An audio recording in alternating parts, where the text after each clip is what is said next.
লন্ডনের বৈঠকে তো রোডম্যাপ ঠিক হয়েছে এটা আমার জানা নাই। এটা যদি কেউ বলে থাকে এটা ভুল বলেছে। এটা হলো একটা বৈঠক সরকার প্রধানের সাথে একটা দলের, এরকম বৈঠক আগেও হয়েছে, অর্থাৎ দেশে বিভিন্ন দলের সাথে মিটিং হয়েছে, এরকম আমরা একটা স্বাভাবিকভাবে দেখছি আর রোডম্যাপ তো একটা জাতির উদ্দেশ্যে ভাষণে মাননীয় প্রধান উপদেষ্টা জাতিকে জানিয়েছেন, তো সেটা চেঞ্জ হয়েছে কিনা এটাও কিন্তু ওই বৈঠকে আমরা স্পষ্ট দেখি নাই।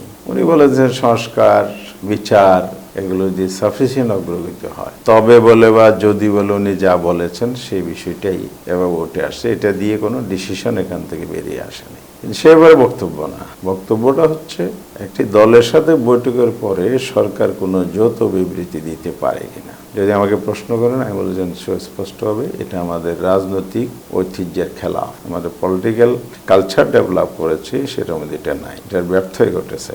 তো এটা যেহেতু দীর্ঘদিনের গড়টা সংস্কৃতি, সেটাকে ব্যাহত দেওয়াটা আমরা সঠিক মনে করছি না বলে আমরা স্টেটমেন্ট করেছি। এটা দলের মিটিংয়ে আলোচনা করে আমরা কিন্তু ক্লিয়ার কাট বক্তব্য দিয়েছি।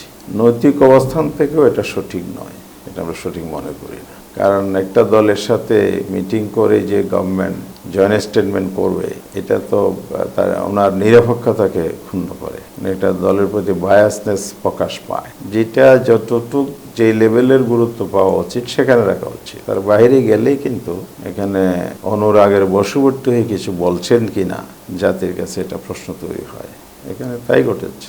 সেই জন্য আমরা বলেছি যদি ওনার কোনো বক্তব্য অভিমত উনি ব্যক্ত করতে চান, রিভাইজ করতে চান, আর এটা ওইটা না, কাপড় ধোয়ার একটাই সলিউশন, চাকা অল ইন ওয়ান। সেটা তো উনি দেশে এসে আর স্টেক হোল্ডার আছে, রাজনৈতিক দল আছে, সবার কথা শুনবেন, তারপর উনি বলবেন, আমরা সেটাই বলেছি। এটা না হয়ে যেটা ঘটেছে এটার ইম্প্যাক্টও কিন্তু সুদূর প্রসারী, বিশেষ করে আগামী ইলেকশনকে সামনে রেখে। উনি নিজেই তো বলেছেন ইতিহাসের সবচাইতে সুন্দর ভালো ইলেকশন উপহার দেবেন।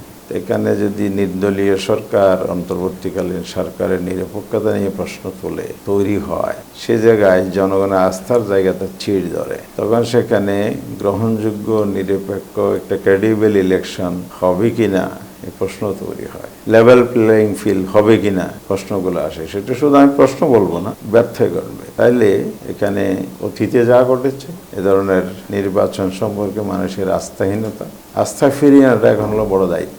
এখন আমরা আস্থার ফিরিয়ে না আনে যদি নতুন সংকটের জন্ম দিই, এটা জাতির জন্য খুবই দুঃখজনক হবে। বিপ্লব যে হয়েছে জুলাইয়ের চেতনা যে আমরা সমুন্নত রাখতে চাই, এটা সনদ হবে ঐক্যমতের ভিত্তিতে, ঐক্যমত কমিশন কাজ করতে। এই সনদ সম্পন্ন হওয়ার আগেই যদি আবার পরিস্থিতি নতুন করে তৈরি হয়, আবার যদি আস্থাহীনতা সংকটের জন্ম দেয়, তাহলে টোটাল ইলেকশন নিয়েই কিন্তু আবার নতুন করে মানুষের মধ্যে উদ্বেগ উদ্বিগ্নতা তৈরি হবে আর